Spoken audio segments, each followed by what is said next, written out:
Bismillahirrahmanirrahim. Assalamualaikum warahmatullahi wabarakatuh.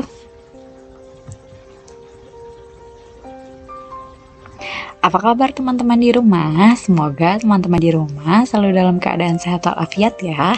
Alhamdulillah hari ini kita masih diberikan kesempatan untuk bertemu kembali bersama dengan Ustazah Amel di pembelajaran fikih. Sebelum kita memulai pembelajarannya, alangkah lebih baiknya kita berdoa terlebih dahulu yuk, agar Allah bantu kita untuk memahami informasi yang disampaikan. Ustazah Amel izin untuk memimpin doanya ya. Sikap berdoa, tangannya diangkat, kepalanya ditundukkan. Doa sebelum belajar. Bismillahirrahmanirrahim. Rabbi zidni ilman warzuqani fahman. Amin. Alhamdulillah, tadi kita sudah berdoa. Kemudian kegiatan selanjutnya yaitu adalah penginformasian mengenai aturan pembelajaran kita selama beberapa menit ke depan. Nah, aturan pembelajaran yang pertama yaitu adalah pastikan teman-teman duduk tegap ketika mendengarkan informasi dan menonton video ini. Kemudian yang kedua, pastikan fokus menyimak informasi yang disampaikan. Yang ketiga, pastikan mengerjakan proyek dan pastikan bekerja tuntas. Nah, selanjutnya hari ini Ustazah Amel mau bahas apa ya kira-kira? Nah, alhamdulillah di pekan ini kita masih diberi kesempatan untuk bertemu dan membahas materi baru yaitu mengenai syarat syah sholat Jumat. Ketika seseorang mau melaksanakan sholat Jumat, ada syarat syah sholat Jumat yang harus kita ketahui terlebih dahulu agar kita tidak salah dalam memahami kegiatan apa yang sedang kita laksanakan atau ibadah apa yang sedang kita laksanakan. Nah, sebelum kita membahas mengenai beberapa poin dari syarat sahnya, di sini Allah Subhanahu wa Ta'ala sudah berfirman kepada kita di dalam Al-Quran, Quran Surat Al-Jumu'ah ayat ke-9, hai orang-orang beriman, apabila diseru untuk menunaikan sholat Jumat, maka bersegeralah kamu kepada mengingat Allah.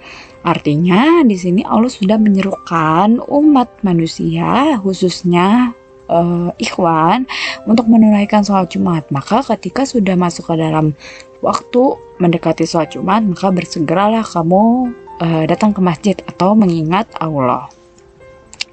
Lalu kemudian siapa saja sih orang atau umat muslim yang diwajibkan untuk melaksanakan sholat Jumat? Nah, di sini Ustazah Amel sudah menuliskan beberapa poin siapa saja yang diwajibkan untuk melaksanakan sholat Jumat.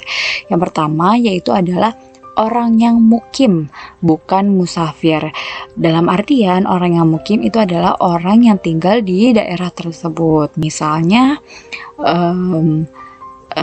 teman-teman tinggal di blok R misalnya. Nah, teman-teman berarti adalah disebut dengan orang yang mukim atau orang yang tinggal di tempat tersebut. Jadi ketika di blok R atau di masjid blok R diadakan sholat Jumat, maka kita atau ikhwan diwajibkan untuk melaksanakan sholat Jumat di sana, di masjid tempat kita tinggal.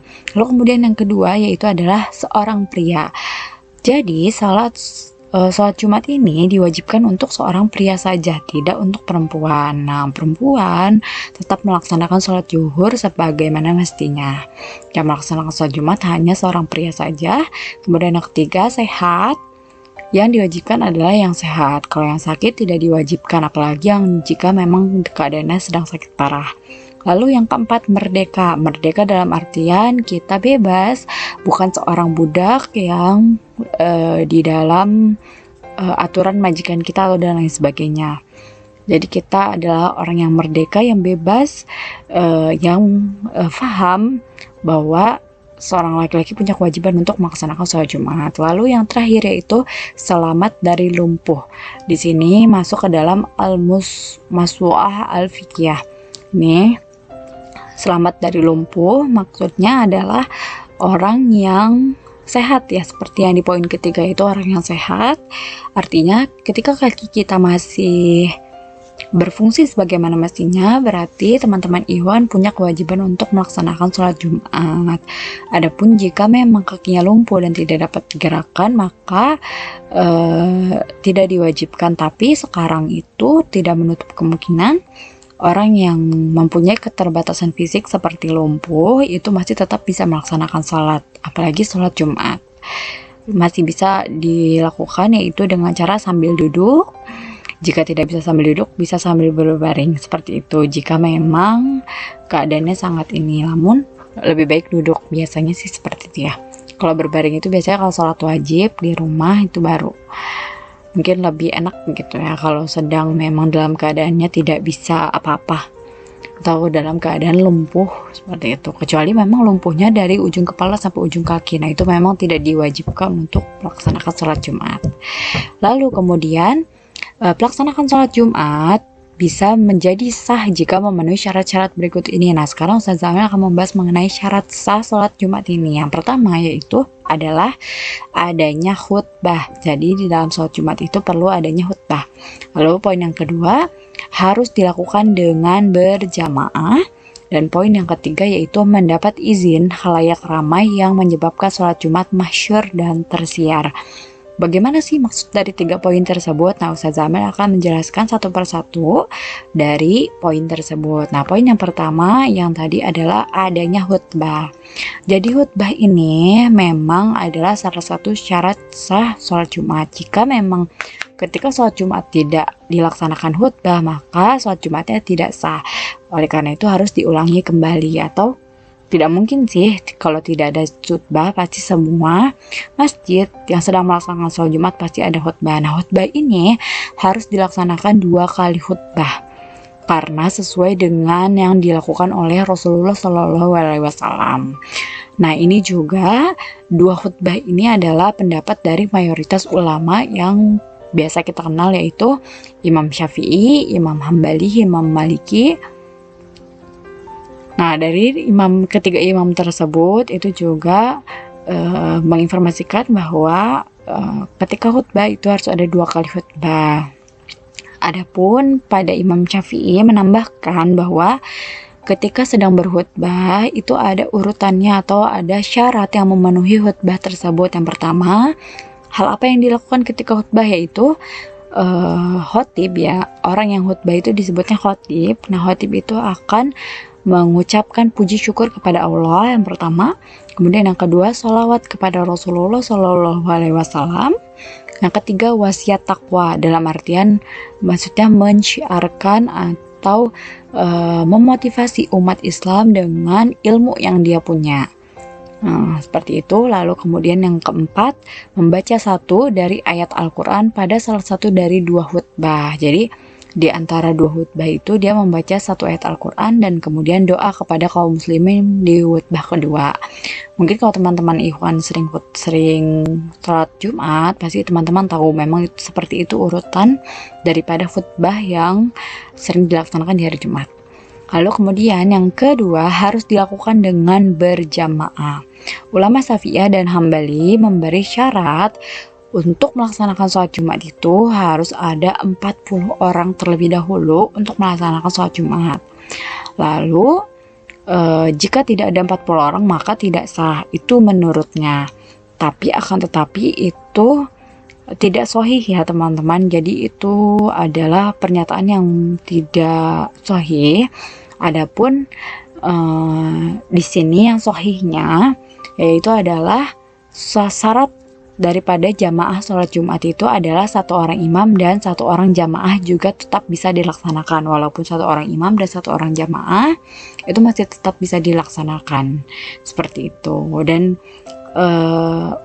imam yang menyatakan pernyataan tersebut itu adalah imam atau ulama Hanafiyah. Nah, seperti itu. Lalu kemudian poin yang ketiga. Poin yang ketiga yaitu adalah mendapat izin khalayak ramai yang menyebabkan sholat Jumat masyhur dan tersiar. Maksudnya apa? Di sini ada Quran surat yang tadi di awal sudah Ustazah bacakan, hai orang-orang beriman, apabila diseru untuk menunaikan sholat Jumat, maka bersegeralah kamu mengingat Allah.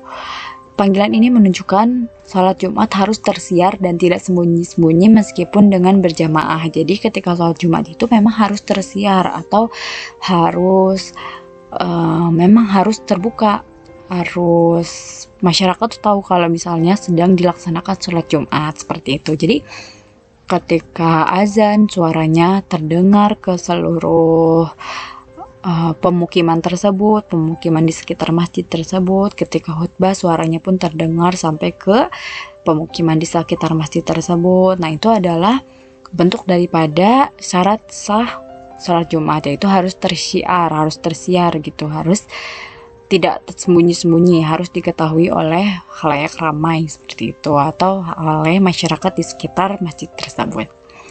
Nah, itu dia penjelasan mengenai syarat sah salat Jumat.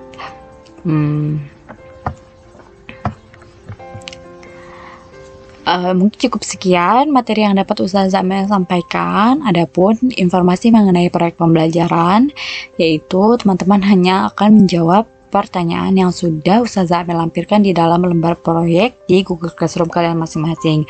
Jadi pastikan teman-teman kerjakan proyeknya, lalu silakan dikumpulkan di Google Classroom kalian masing-masing.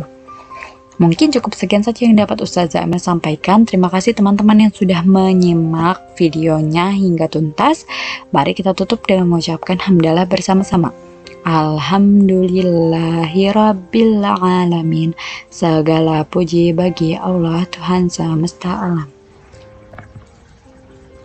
Terima kasih teman-teman yang sudah menyimak hingga tuntas. Semoga Allah mudahkan teman-teman dalam mengerjakan proyeknya. Sampai jumpa di pertemuan selanjutnya. Wassalamualaikum warahmatullahi wabarakatuh.